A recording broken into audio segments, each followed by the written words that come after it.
கூடுதல் கட்டணம் வசூலித்தது தொடர்பாக 3 ஆம்னி பேருந்துகள் மீது தமிழக அரசு நடவடிக்கை எடுத்துள்ளது. இது தொடர்பாக அனைத்திந்திய ஆம்னி பேருந்துகள் சங்க உரிமையாளர் சங்க தலைவர் பாண்டியனிடம் எமது செய்தியாளர் எழில் மேற்கொண்ட நேர்காணலை இப்போது பார்ப்போம்.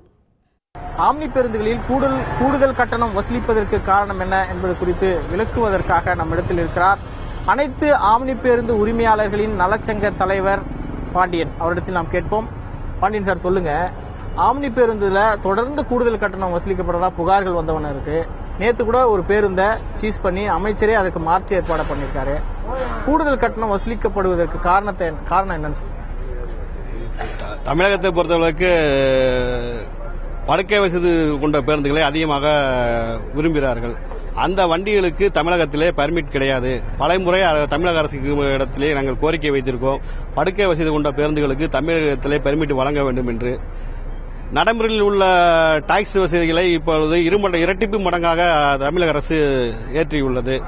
அதன் காரணமாக அதனுடைய டாக்ஸை மக்கள் மத்தியிலே நாங்கள் திணிப்பதற்கு உண்டாக காரணமாக அமைந்து விட்டது. அதிக கட்டணம்ங்கிறதுக்கு எந்த ஒரு அதிகாரி சொல்லணும், இந்த ரேட்ல தான் நீங்க வாகனத்தை இயக்கணும், இல்ல அமைச்சர் சொல்லணும் இந்த ரேட்ல தான் நீங்க இயக்கணும். அந்த மாதிரி யாரும் சொல்லாம திடீர்னு அதிக கட்டணம் வசூலித்தீங்க, வண்டியை சீஸ் பண்றோங்கிற பேர்ல தொடர்ந்து தனியார் பேருந்துகளை நசுக்குவதற்கு உண்டான வேலைகளையே அரசு துறை அதிகாரிகளும் சேர்ந்து செயல்பட்டு கொண்டு ஏற்கனவே உங்களுக்கு அந்த டாரிஃப் கொடுத்திருக்காங்க, விலை பட்டியல் இருக்கு, கட்டண பட்டியல் கொடுத்திருக்கிறது. அதன் அடிப்படையில தான் நீங்க இயங்கணும்னு சொல்றாங்க. டேரிஃப் பட்டியல் அரசு கொடுக்கல. நாங்க தீபாவளிக்கு முன்னாடி நாங்க ஒரு கட்டணத்தை கொடுத்தோம். ஆனா தீபாவளிக்கு பிறகு டாக்ஸ் பாத்தீங்கன்னா பல மடங்கு நாங்க 3 மாசத்துக்கு கட்ட வேண்டிய டாக்ஸை இப்ப எங்களுக்கு ஒரு வாரத்துக்கு ஒரு மாசத்திலேயே கட்டக்கூடிய டாக்ஸை அதிகப்படுத்திருக்காங்க. அந்த அதிகப்படுத்திய டாக்ஸுக்கு நாங்க மக்களுக்கு தான் வசூல் பண்ண முடியும்.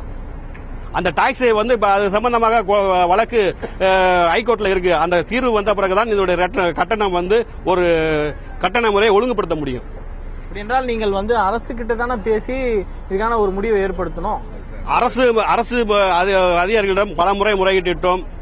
அமைச்சரையும் பார்த்து பல மனுக்கள் நாங்கள் கொடுக்கப்பட்டுட்டோம். இருந்து எந்த நடவடிக்கை அவர்கள் நடவடிக்கை எடுத்து இதற்கு சம்பந்தமாக ஒரு தீர்வு கண்டால் எங்களை அழைத்து பேசி தீர்வு கண்டால் குறைந்த கட்டணத்தில் நிறைந்த சேவையை செய்வதற்கு ஆம்னி பேருந்து உரிமையாளர்கள் தயாராக இருக்கிறோம்.